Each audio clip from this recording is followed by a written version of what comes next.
Beth was on a date with a middling guitarist whose name she'd already forgotten. She smiled and bobbed her head politely while listening to his latest SoundCloud release. His music isn't bad exactly, she thought, just insipid and unremarkable. Halfway through listening to the track, Beth forgot that she was even listening to it at all. Her mind drifted. She started to think, and then she started to worry. She worried about never finding love. She worried about soft plastics. She worried about intercontinental ballistic missiles and what kind of mum she'd be. She worried about whether she should have ordered the pan-fried dumplings. The middling guitarist knew Beth's mind had wandered. He'd seen that look before.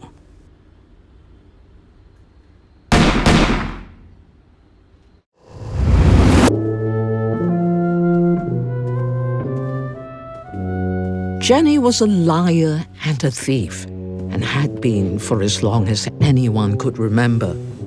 She was altogether cunning and none too shy about it either. Not 2 seconds after Paul had excused himself from the table, Jenny, always the opportunist, began patting down his blazer, feeling for valuables. All that she had was stolen, and she was a polymath scoundrel. She would shoplift, pickpocket, defraud, and scam. She would diddle, con, shortchange, and hornswoggle. If she wasn't cracking open the bottom of a guide dog donation box, she was cheating at cards, or prowling the halls of retirement homes, sucking wealthy widowers dry. But all that she found in Paul's wallet were a couple of faded petrol vouchers and what appeared to be a handwritten recipe for chili bean jaffles.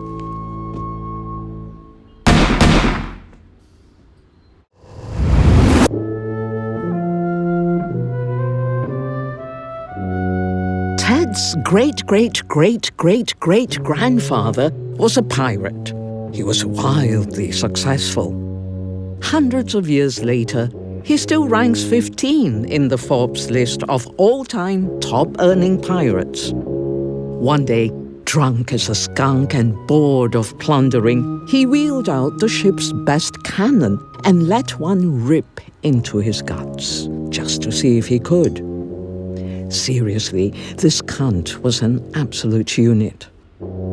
Momentarily inspired by his great-great-great-great-great-grandfather's fearlessness, Ted summoned the nearest waiter to complain that his chopsticks were uneven. For the first time in his life, Ted steeled himself for confrontation. But the confrontation never came, for Ted wavered at the last second and ended up tipping the lass instead.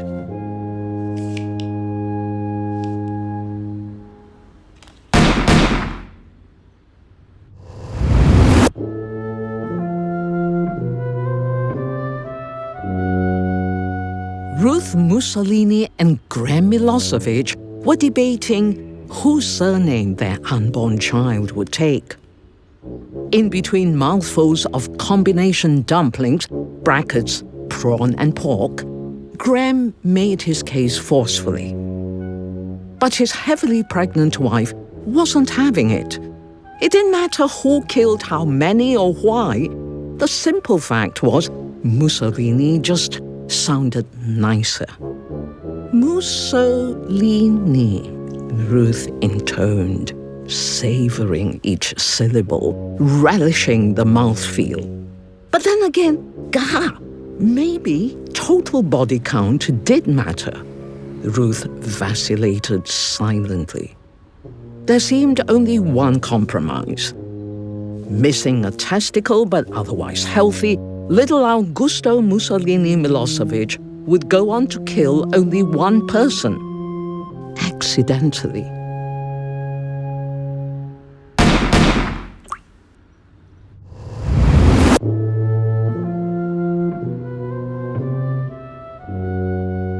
Polly and Molly had just attended a convention for couples with rhyming names.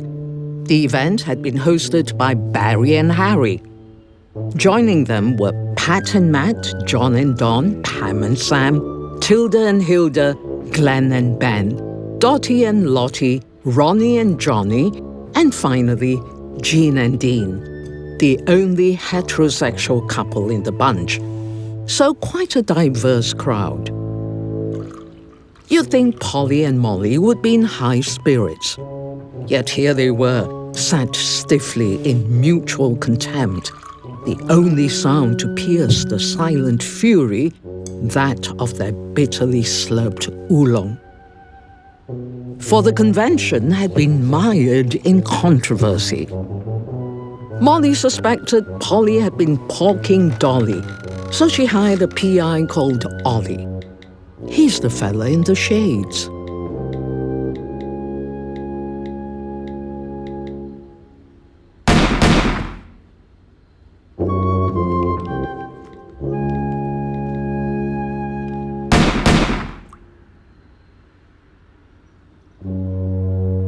Paul, recently a murderer, just got back from executing the sous chef following a brief argument about his retirement cake. But he knew it wasn't really about the cake.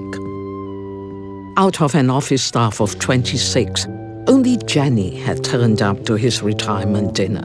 Paul hated Jenny. He was already scheming ways he could blame her for the murder he just did.